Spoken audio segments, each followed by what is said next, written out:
Hey there, I'm Chris with Dicot Designs, and this is the latest build to come out of the studio called Kaze, and it's a 144 Mercedes-Benz Sprinter all-wheel drive.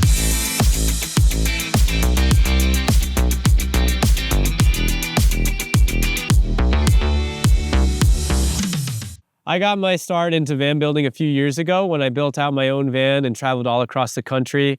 That helped me fall in love with woodworking, and so I started my own business building custom vans and fine furniture. But let's move on to the nitty-gritty of what makes this van special. All right, so right off the bat, this is one of my favorite layouts for a van build. I just think it's really nice and open and spacious, which can't be underestimated in a van. Right here, we've got this push-to-open outdoor table. Really nice to just have a place to set down some things while you're outside the van, and I really like how it's hidden in that way. Here you can see we've got two speakers. So we've got a dual zone sound system with a subwoofer in this build. Another thing on this side, and this might be my favorite part of the whole build, honestly, are just some little dog bowls. If you've ever been in a van with a dog, the dog bowls can definitely get in the way and kind of be a little bit of a nuisance and trying to figure out where they go. So I just love this little feature. Here we've got storage within this bench, but then we've also got these really great cushions. I work with Allie Olson, Sewing Patterns, she does incredible work. She made all of the cushions, the privacy curtain, and the shower curtain for this van. She does amazing stuff. And this bench cushion is also removable and machine washable, which is really great. We've also got this Lagoon swivel table here, so it's removable, but then it also lets you kind of have a dining area for this seat, and then also reaches over to that swivel seat as well. All right, so here we've got the main control panel for the van, and the main thing I like about it is the location. So whether you're outside the van and you want to change the volume on the song, or you're on the bed and you want to turn up the heater, or you're in the kitchen and you want to turn on some lights, it's really nice to be able to adjust things no matter where you are. So with what we've got here, the electrical system, we're running a 10 kilowatt hour EcoFlow power system in here, which I love. It's really great. So we've got shore power, we've got solar power, and then charging from the alternator as well. Another cool feature of this is that the first 6 circuits I can actually control from this touchscreen. So I can turn on some lights, things like that right from this touchscreen. All right, so on the floor, first off, we've got these ruggable rugs, which are really great because they have a removable cover and they're machine washable, which is really nice in a van because things get dirty. Underneath this vinyl flooring, we've actually got 12-volt heated floors as well. Keep your toesies warm in the winter. And then underneath this rug, we've got this hidden shower. So to get the shower set up, this is pretty straightforward. You just remove this panel and it reveals a stainless steel shower pan. From here, you just put some hooks into the ceiling with these threaded inserts. And from there, you assemble your shower curtain rod, attach it to the ceiling, and then attach your shower curtain to that rod. In terms of the water, it's really easy to get it set up. You're just gonna remove the head from this faucet, attach this extension, and now you've got an extendable sprayer for the shower itself. And there's a 2.5 gallon, 110-volt hot water heater in the van to give you nice hot water. Cool, so up front, we've got 2 swivel seats from Scopema. Got those 2, which are really great to open up the space underneath this passenger seat. Like I said, we've got that diesel S-bar heater. Up top, we've got this shelf, this overhead shelf, which is really great, mainly for holding window covers. And these window covers are from Van Essential. They make great stuff. And then we've got this curtain rod here as well for this privacy curtain. Again, this was from Allie Olson. It's got these magnets in the middle, which make it really easy to open and close. And it's really nice to just have a privacy curtain, kind of a quicker way to give yourself some privacy if you're in a city or something like that.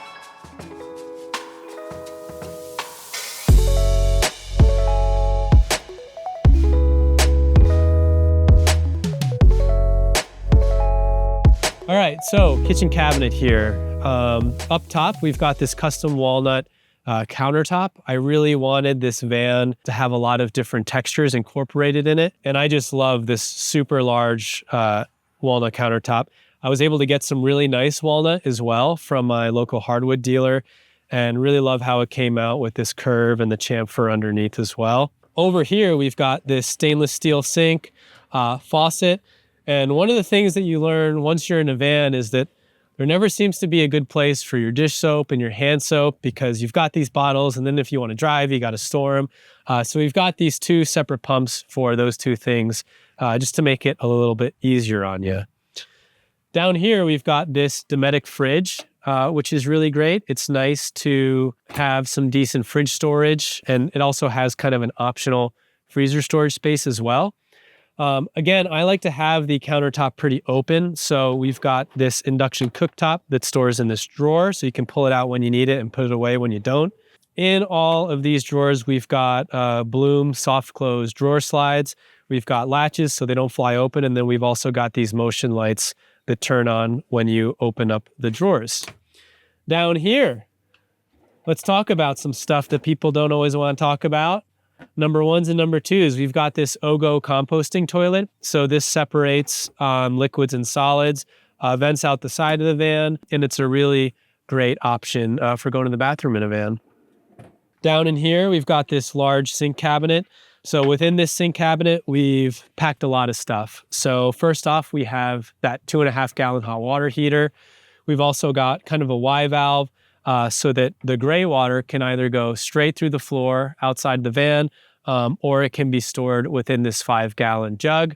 Cool, so the walls in this van are a little funny. Again, you can kind of see the motif of that gentle curve within the van that came from the light fixture. And again, I wanted to incorporate some depth and some texture into this van build. And so this is actually 1/4 inch Baltic birch plywood. I used orange peel wall texture, which is kind of used to like repair, those older homes with the wall texture. But, I kind of used it to try to go for like more of a modern twist. And then in order to create some of this texture and shadow, I put LED lights underneath this, running the length of this wall.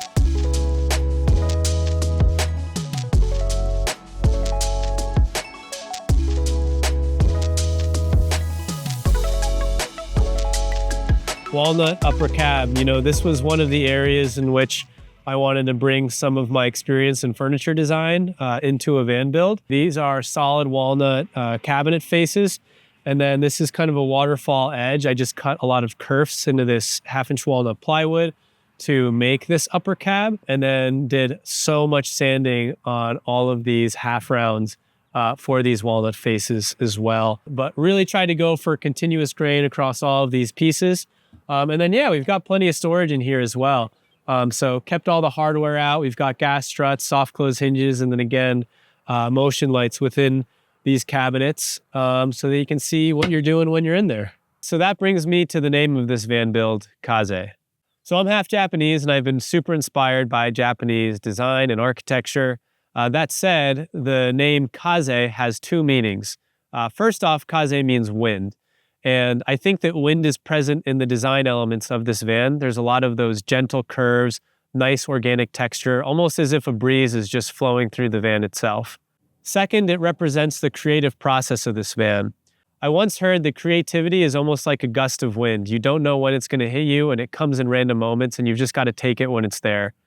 When I started this van build, I had no idea what it was going to look like. I knew about the components, but aesthetically, I really just didn't know.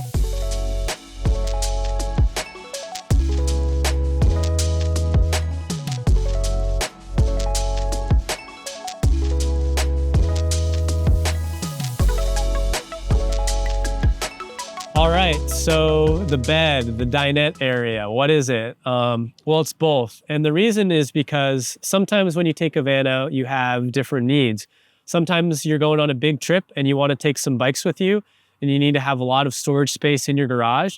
Other times you're maybe at the ski resort and you've got a lot of friends that you want to host, and you want it to be more of a communal thing. And so for that reason, I wanted this van to be a little bit modular. So here we've got these great cushions again from Ali Olsen sewing patterns that easily make up the bed. These platforms can go up top, and then they drop down to make the step and the platform for the dinette. In here, we got a ton of features. So first off, we've got these two light switches, one in the back, one in the front, which make it easy to adjust the garage lighting.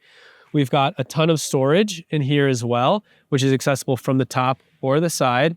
And then we've got these two different Lagoon table mounts, so you can have two tables up here as well.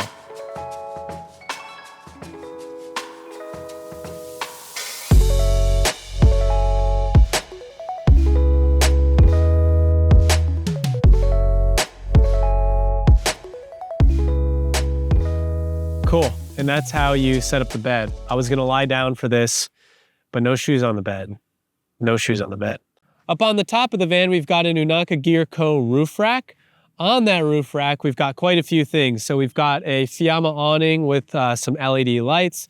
We've also got a 48-inch light bar in the front and then two lights in the back. On top of the roof rack itself, we managed to fit quite a few things. So in the front, we've got a 12-volt max air fan. Then we've got 400 watts of solar power. And then last but not least, a Nomadic X2 air conditioning unit.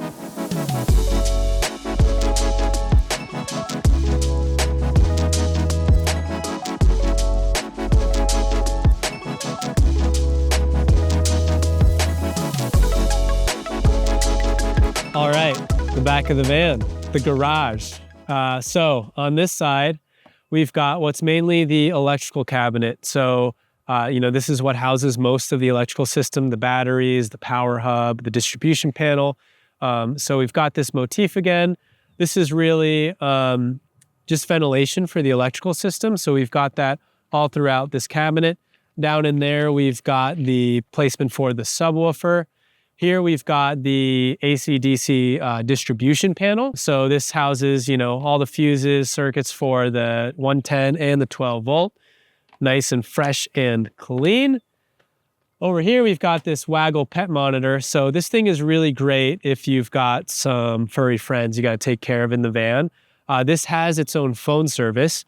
So if you're somewhere and you have phone service, this thing will always let you know through its app what the temperature or the humidity in the van is. All right, and so then on the other side, we've got the water system cabinet.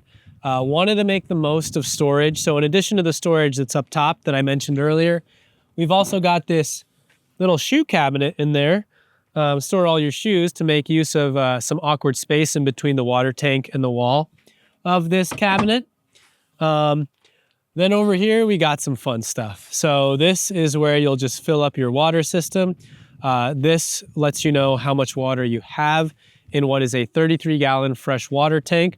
This is a button to turn on the tank heating pad, so to keep that water tank warm when it's cold outside. And then this is kind of your outdoor shower hookup. So open this up. This is, the bulk of the water system. We've got this sprayer here. So really simple, you just kind of screw this on here, connect that on there, and then boom, you can spray off your bike, spray off your dog, spray off yourself, spray everything, whatever you want to do.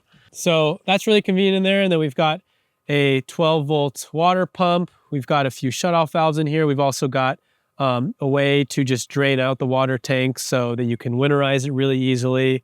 And then a 50-foot hose to fill up your water tank. So that's the situation with that water system. All right, so let's talk bike storage. So I made it modular so that you can kind of remove these axle mounts. They go into this L-track here, but really simple and straightforward. I made it so that it hangs off the floor so that the handlebars can be in front of here and they still fit with the doors closed. That's just to make the most use of the space possible. But yeah, we just open up that axle mount and pop our bike in.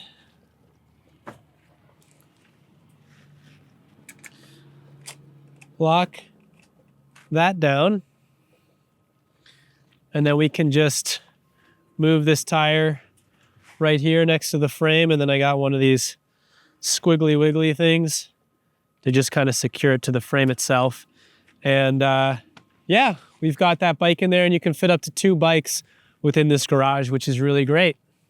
All right, guys, thanks so much for coming on this tour with me of Kaze. If you want to learn more about my company, it's Dicot Designs. You can find us at dicotdesigns.com.